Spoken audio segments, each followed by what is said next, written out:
ನಮಸ್ತೆ ಫ್ರೆಂಡ್ಸ್, ರಾಜ್ ಜಾಬ್ಸ್ಗೆ ಸ್ವಾಗತ. ಫ್ರೆಂಡ್ಸ್, ಮಂಜುನಾಥೇಶ್ವರ ಸೊಸೈಟಿಯಿಂದ ನೇಮಕಾತಿಯ ಹೊಸ ಅಧಿಸೂಚನೆ ಬಿಡುಗಡೆಯಾಗಿದೆ ನೋಡಿ.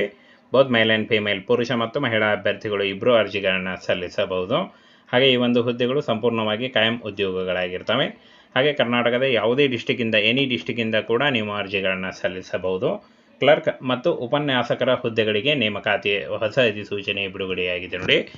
ಬನ್ನಿ ಇದರ ಬಗ್ಗೆ ಒಂದೊಂದಾಗಿ ಮಾಹಿತಿಯನ್ನು ತಿಳಿಸ್ಕೊಡ್ತೀನಿ. ಫ್ರೆಂಡ್ಸ್, ಆಯ್ಕೆಯಾದಂಥ ಅಭ್ಯರ್ಥಿಗಳಿಗೆ ಬಾದಾಮಿಯಲ್ಲಿ ಕಾರ್ಯನಿರ್ವಹಿಸಬೇಕಾಗತ್ತೆ ನೋಡಿ. ಆಯ್ಕೆಯಾದಂಥ ಅಭ್ಯರ್ಥಿಗಳಿಗೆ ಬಾದಾಮಿಯಲ್ಲಿ ಕಾರ್ಯನಿರ್ವಹಿಸಬೇಕಾಗತ್ತೆ. ಇನ್ನು ಕ್ಲರ್ಕ್ ಮತ್ತು ಉಪನ್ಯಾಸಕ ಹಾಗೂ ತಾತ್ಕಾಲಿಕ ಭರ್ತಿಗೆ ನೋಡಿ, ತಾತ್ಕಾಲಿಕ ಹುದ್ದೆಗಳ ಭರ್ತಿಗೆ ನೇಮಕಾತಿ ನಡೀತಾ ಇದೆ.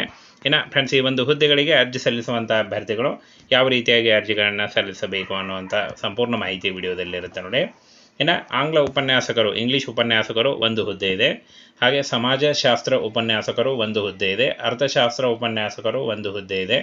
ಹಾಗೆ ವಾಣಿಜ್ಯಶಾಸ್ತ್ರ ಉಪನ್ಯಾಸಕರು 2 ಹುದ್ದೆಗಳಿದ್ದಾವೆ. ಇನ್ನು ಕ್ಲರ್ಕ್ 2 ಹುದ್ದೆಗಳು. ಹಾಗೆ ಒಟ್ಟು ಟೋಟಲ್ ಆಗಿ 7 ಹುದ್ದೆಗಳಿಗೆ ನೇಮಕಾತಿ ನಡೀತಾ ಇದೆ ನೋಡಿ. ಈ ಒಂದು ಹುದ್ದೆಗಳು ಸಂಪೂರ್ಣವಾಗಿ 7 ಹುದ್ದೆಗಳಿರ್ತವೆ. ಇನ್ನು ಫ್ರೆಂಡ್ಸ್, ವೇತನ ಶ್ರೇಣಿಯನ್ನು ನೋಡೋದಾದರೆ 18,000ದಿಂದ 30,000ವರೆಗೆ ಪರ್ ಮಂತ್ ಸ್ಯಾಲ್ರಿ ಆಗಿರುತ್ತೆ ನೋಡಿ.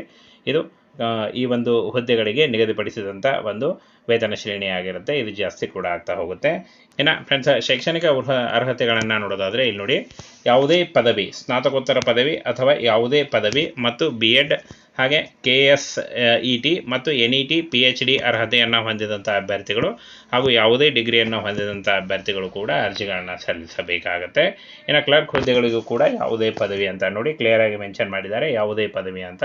ಇನ್ನು ಅರ್ಜಿ ಶುಲ್ಕವನ್ನು ನೋಡೋದಾದರೆ ಫ್ರೆಂಡ್ಸ್, ಯಾವುದೇ ರೀತಿಯ ಅರ್ಜಿ ಶುಲ್ಕ ಇರೋದಿಲ್ಲ ಅಂತ ಹೇಳಿದ್ದಾರೆ ನೋಡಿ. ಇನ್ನು ವಯೋಮಿತಿಯನ್ನು ನೋಡೋದಾದರೆ ಫ್ರೆಂಡ್ಸ್, 18ರಿಂದ 40 ವರ್ಷದ ಒಳಗಿನವರು ಕೂಡ ಅರ್ಜಿಗಳನ್ನು ಸಲ್ಲಿಸಬಹುದಾಗಿರುತ್ತೆ. ಸಂಪೂರ್ಣವಾಗಿ ಕಾಯಂ ಉದ್ಯೋಗಗಳಾಗಿರ್ತವೆ. ಹಾಗೆ ಇನ್ನು ಆಯ್ಕೆ ವಿಧಾನವನ್ನು ನೋಡೋದಾದರೆ ಇಲ್ಲಿ ನೋಡಿ, ಲಿಖಿತ ಪರೀಕ್ಷೆ ಇರುತ್ತೆ ಮತ್ತು ಮೌಖಿಕ ಪರೀಕ್ಷೆಯನ್ನು ನಡೆಸಲಾಗುತ್ತೆ. ಲಿಖಿತ ಪರೀಕ್ಷೆ ಮತ್ತು ಮೌಖಿಕ ಪರೀಕ್ಷೆಯನ್ನು ಪಾಸಾದಂಥ ಅಭ್ಯರ್ಥಿಗಳಿಗೆ ಒಂದು ಬಾದಾಮಿಯಲ್ಲಿ ಕಾರ್ಯನಿರ್ವಹಿಸಬೇಕಾಗತ್ತೆ. ಹಾಗೆ ಆಸಕ್ತ ಮತ್ತು ಅರ್ಹ ಅಭ್ಯರ್ಥಿಗಳು ಯಾವ ರೀತಿಯಾಗಿ ಅರ್ಜಿಗಳನ್ನು ಸಲ್ಲಿಸಬೇಕು ಅಂತ ನೋಡೋದಾದರೆ ನಿಮ್ಮ ರೆಸ್ಯೂಮೇನ ಈ ಒಂದು ಮೇಲ್ ಐಡಿಗೆ ಕಳಿಸ್ಬೇಕಾಗತ್ತೆ. ಮೇಲ್ ಐಡಿಯನ್ನು ಕೂಡ ತಿಳಿಸ್ಕೊಡ್ತೀನಿ.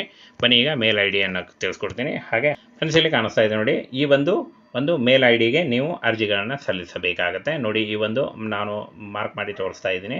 ಈ ಒಂದು ಮೇಲ್ ಐಡಿಗೆ ನಿಮ್ಮ ರೆಸ್ಯೂಮೇನ ಕಳಿಸ್ಕೊಡ್ಬೇಕಾಗತ್ತೆ. ಈ ರೀತಿಯಾಗಿ ನೀವು ಅರ್ಜಿಗಳನ್ನು ಸಲ್ಲಿಸಬೇಕಾಗತ್ತೆ.